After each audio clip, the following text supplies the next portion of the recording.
What's up, y'all? It's your girl, Deyana Pilar, and you are tuned into the Deyana Daily Podcast. You guys are on air, period, with me, where we discuss social, civic, and political, musical, current events. And we discuss those things through a millennial worldview. We are the adults of the present. There are a lot of things that have been restored and removed from the current atmosphere and civic culture of our country. And so we're starting from the present. We discuss social, civic, and political things through a present worldview, through a millennial worldview, because we were the future, but now we are the present. All right, so today is Monday. On Mondays, we start this show off with motivational words. Motivational Mondays, I share with you guys my own word of motivational belief in hope of, giving you who seek some love, some support while you're on your life journey, doing what you got to do and becoming the best version of yourself. So today's belief that I'm sharing with you guys is you are human before you are any social role you construct yourself to be. Throughout my life journey, that is something that I have, really started to take serious as I've gotten older. I just turned 30 on June 5th. And I've realized that alignment is important. And before I can be an expert in any social role, because I believe social roles are secondary to your human role, I first have to be good at the basic things that, I was meant to be good at. In my particular case, I'm a mother. I care about my role of being a mom. And so that has to be in alignment and first before I can put my business or my brand before. I'm a student of life. I'm a learner. I believe education is needed for survival, to survive. You have to know how to navigate into your world. And so I am a proud member of a Black Literary Society. I'm an English teacher, and I continue to educate myself and earn more degrees and more things because I have 2 sons, and I have to be a demonstrator of Black education and intellectual excellence through first doing it. So that's what that kind of means to me. And so I hope that you guys can take something out of that and moving forward in your role, become your best self in your basic ways first. Become a good mom, a good aunt, a good sister, good brother, cousin, civic member, counterpart, etc., so on and so forth. And then it will be easy for you to go ahead and conquer those higher things. All right, so let's get into our topics for today. All right, let's start off with some current civic events and conversations that have been taking place in our country. These are things that affect all of us, so make sure that you are tuning in and start considering putting a little care in these areas because the decisions and the actions and events that are being made with these people affect you directly. So, former President Donald Trump is indicted on 37 federal charges. For you guys that don't know, but I'm pretty sure everyone does, that's our former president.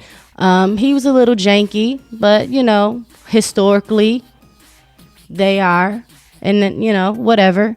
But finally, they're taking some account of holding these political leaders responsible for misusing power, misusing information. And so he was the first former U.S. president who has been indicted by a federal jury.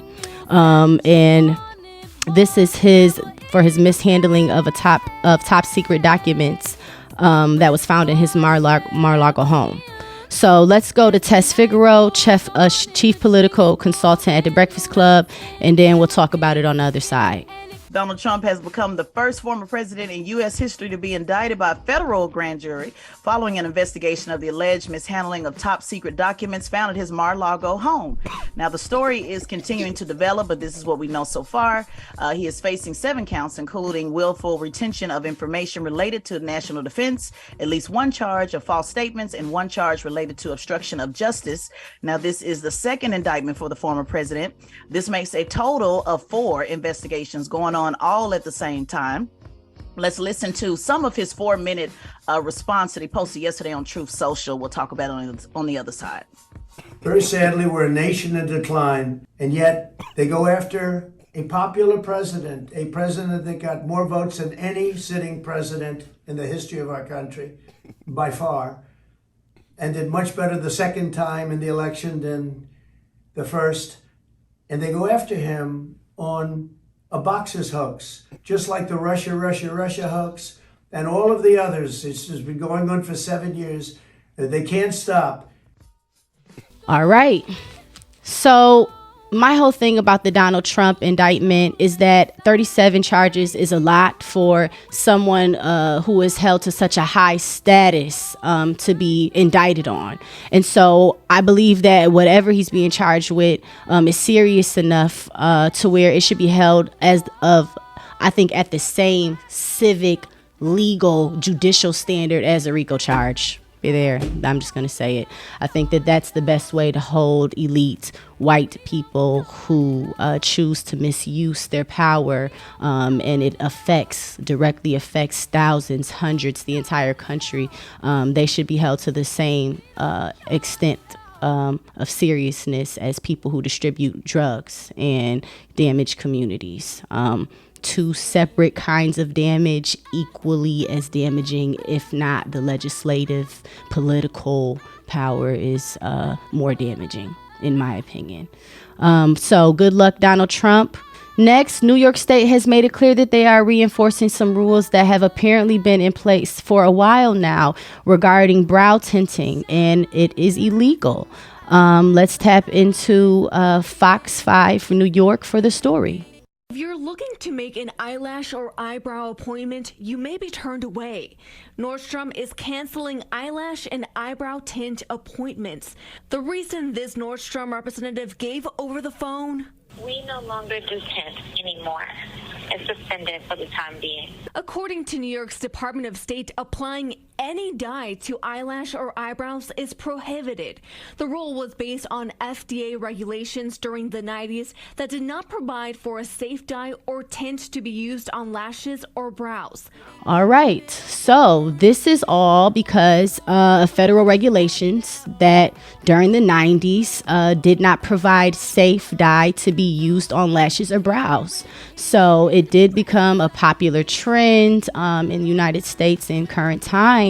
But although it is popular and although it is practiced openly, it has been illegal since 1994 because there are no safe FDA approved dyes to be used on lashes or brows. So I think that, people should start looking into those things. I don't know what the kind of scientists are. I don't know, topical care scientists, beauty scientists, cosmetology scientists. I don't know.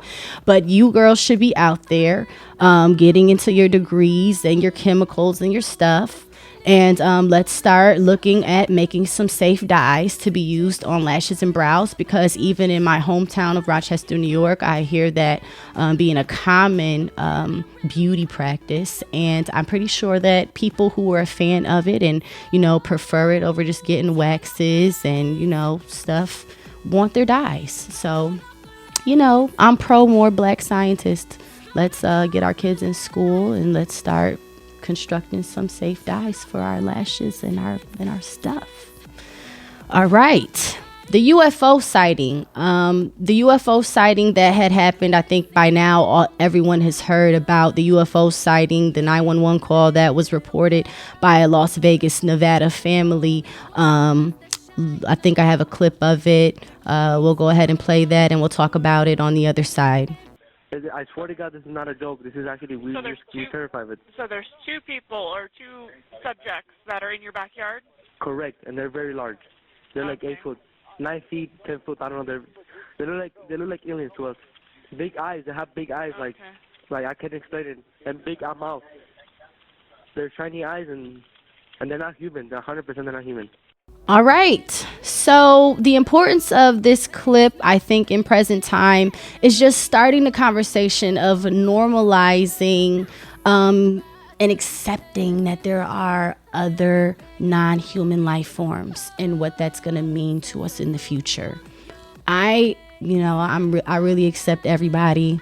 I know that there are other life forms. I think that this whole existence of life is really so big and intricate. There's no way that people can be the only advanced life form. And now that there's been proof and information that's been distributed from COVID to now about alien life and communication, and now there's this 911 call with this video of this super big human-like thing, I think that we should start having open conversation about what the reality of having those kinds of beings around mean for us in the future, because I don't want beef with the aliens. I don't want my great grandkids or, having beef with higher powers. We just aren't, we're not advanced enough to take on that kind of battle. And we live in a very combative country, and I don't want my grandkids involved in it. So let's start talking about how we can befriend these people, and, maybe they can help us, aliens, help us. The transgender woman who was banned from the United States White House issued a public apology. Let's listen to the TMZ report about it, and we'll talk about it on the other side. Everything was going great, that is, until Rose decided to lose her top, lose her shirt, and kind of do a bit of a flash. She's holding her nipples and covering her nipples, but she's kind of like shaking her breasts around right next to other transgender people, I think transgender men, who were showing off their scars. And she wanted to show hers off as well. Exactly. She wanted to show them off as well. Well, in light of her doing that, there was, as you can imagine, a ton of outrage and backlash, mostly from the conservative side, saying this is disgusting, this is an outrage, this is inappropriate. But do you think it was because it was in front of the White House? Yes, I think that's certainly part of it. The fact that people found it not only inappropriate just to do it in and of itself, but the fact that it was at the people's house. You see the White House in the direct background of it. It's just like and a lot of people aggressive just felt shot. like those two things just do not mix. All right. So this was during a Pride event, as they explained. She was celebrating herself, and she decided to take off her top and, kind of like bounce her breast. I just wanted to use this story as a moment of transparency to discuss the significant difference between an innate natural born woman and someone who chooses to turn into a woman. The reality is that as a natural born woman, we are groomed with social rules of when it's appropriate and inappropriate to display specific body parts. So we are constantly raised from birth, and we implement these rules until life ends regarding when it's okay to show things and when it's not. Sometimes we can wear shirts in places with shoulders showing. Sometimes it's not appropriate. And so it's all about appropriation, and a lot of that is due to innate things that are just taught to us because of who we are born as.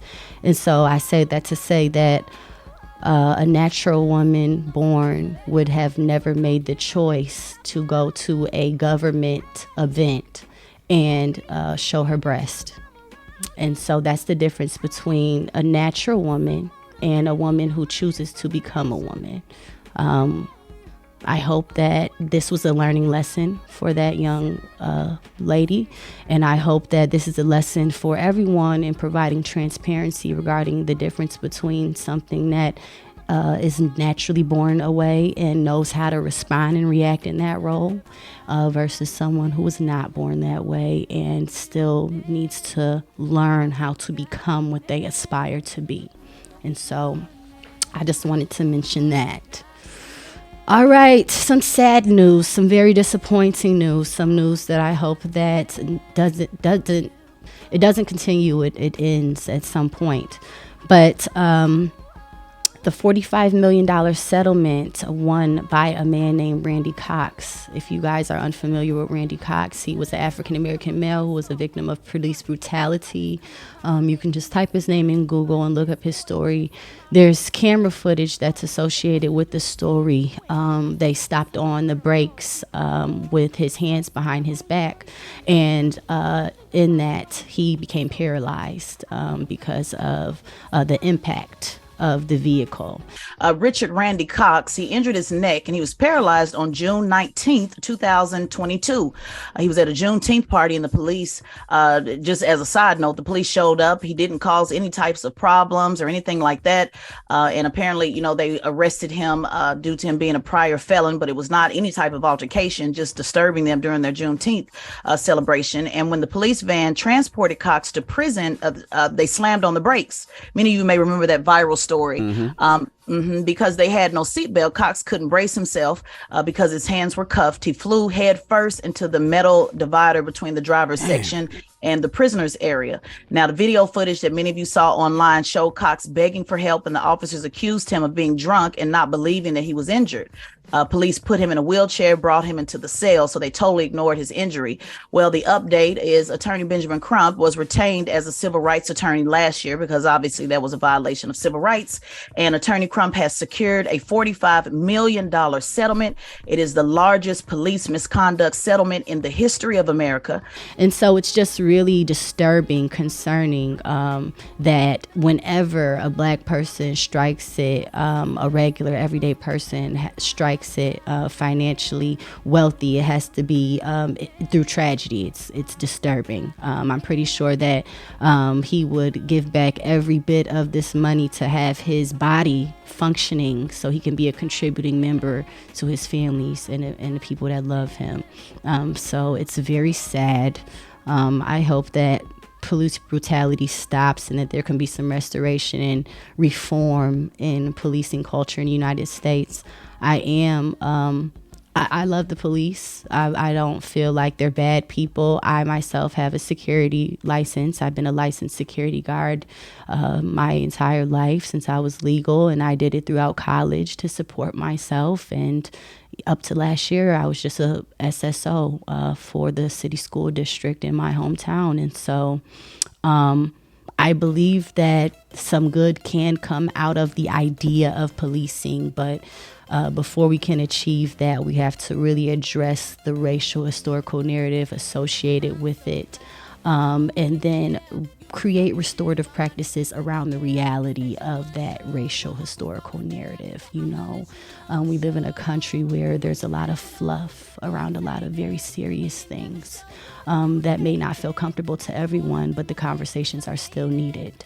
And so I hope that more of us, more people in the communities of color start to come together and, really start being demonstrators of the change we want to see, and we really start becoming more police so we can, start governing and having autonomy over our own communities a little more to prevent the kind of tragedy that Randy Cox had to face. The missing submarine that was missing over the weekend.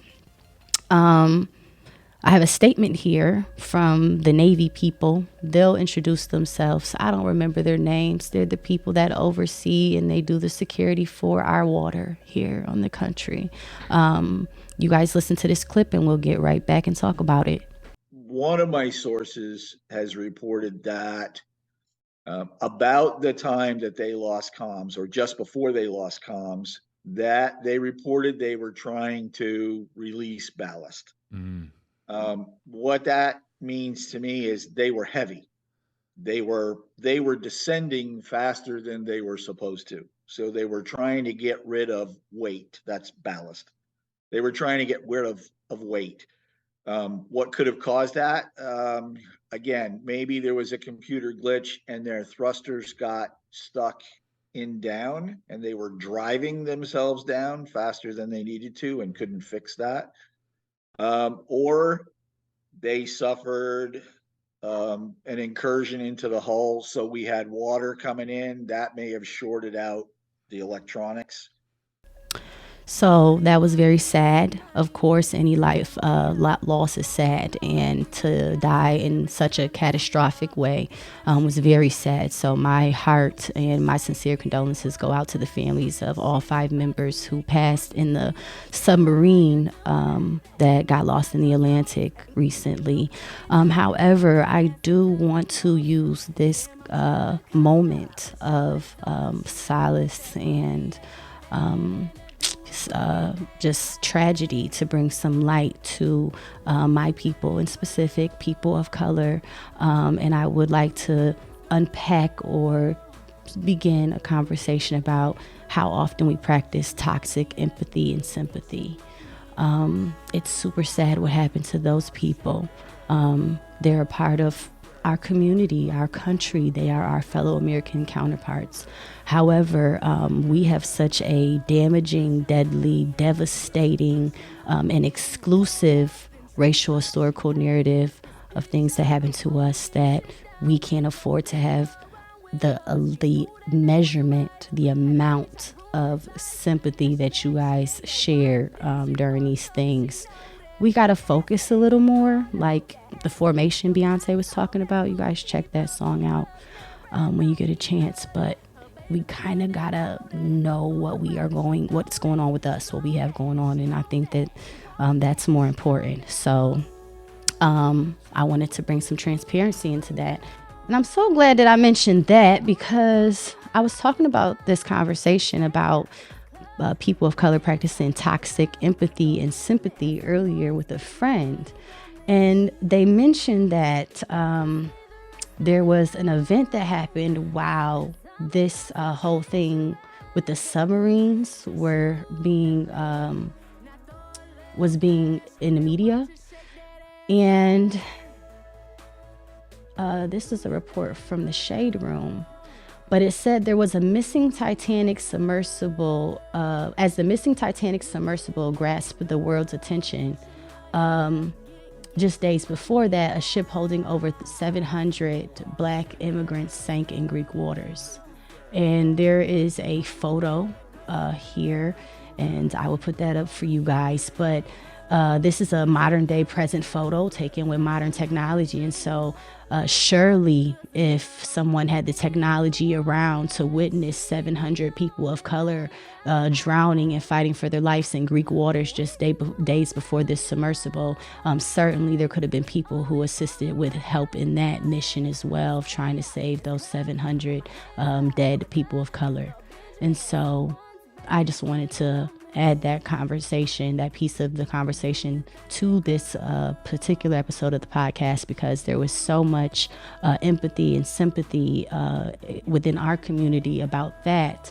All unbeknownst to us, there were 700 people who looked like us that was drowning, in Greek water, trying to make it somewhere. And they took a picture of it, but everyone died. So again, very sad, very tragic, but speaking exclusively to people who identify as Black, I think we should change our name too eventually. I think it should be the National Coalition of Brown and Bronze People, because I'm kind of offended by the term Black. I'm not Black. I think we all know what that color is. It's kind of offensive for me. But yeah, we should focus on our own business. Moving forward, Juneteenth. Juneteenth just passed, and I wanted to discuss it because I believe that with America just now becoming familiar with the concept of accepting and celebrating people of color each year, we see some complexities or difficulty with this culture's appropriation of our culture within their business practices and marketing practices. And so I just think there's way too many serious things that people of color still undergo for people to use anything that we celebrate as a marketing tool. I think that we either need to restore and graduate from a lot of racial historical pain and start treating Black people better, and then that way we will see something and we won't be offended by it, or until you guys give us our respect. Honestly, none of it's funny. It's all offensive and distasteful. I don't want to see your cups. I don't want to see your posters. I want respect, and I want human respect, and I'd like to stop being oppressed. So, you could take your cups. And that's that on that. All right. So, in more positive news, this ain't really positive, but to me it's positive. Billboard announced that no hip hop album or song has hit number 1 in 2023, and this is the first time that has happened in 22 years. Let's go to Charlamagne the God in the Breakfast Club for the report. On the Breakfast Club. Now, no hip-hop album or song has hit number 1 in 2023. This is a first in 30 years. And last year it was what, 6? By this time last year, 6 rappers had a number 1 album and 2 hip-hop singles had topped the Billboard Hot 100. Let's discuss.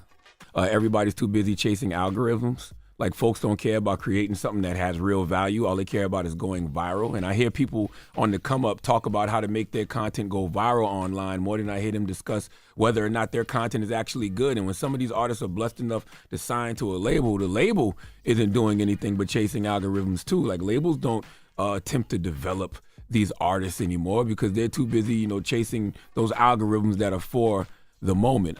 Okay, so I agree with Charlamagne the God. I think that we are in a place of consciousness as a present country where hip-hop music is low vibrational. It's not what it used to be, and I think everyone is graduating to a higher level of consciousness where they want to hear more positive messages, especially in a country where mass shootings are common, in a lot of communities and areas, killings are common, mistreatment of people are common, and it's really draining to constantly hear hip-hop now. It's really negative and toxic. And so Billboard announced that, hip hop hasn't had a number 1 song or album in 2023. And I think that it's warranted. And I think that it definitely aligns with the current atmosphere of our country right now. No one wants to hear about killing. I don't want to be envious of someone. I don't want to rip someone's hair out. I want to build with people and grow with people, and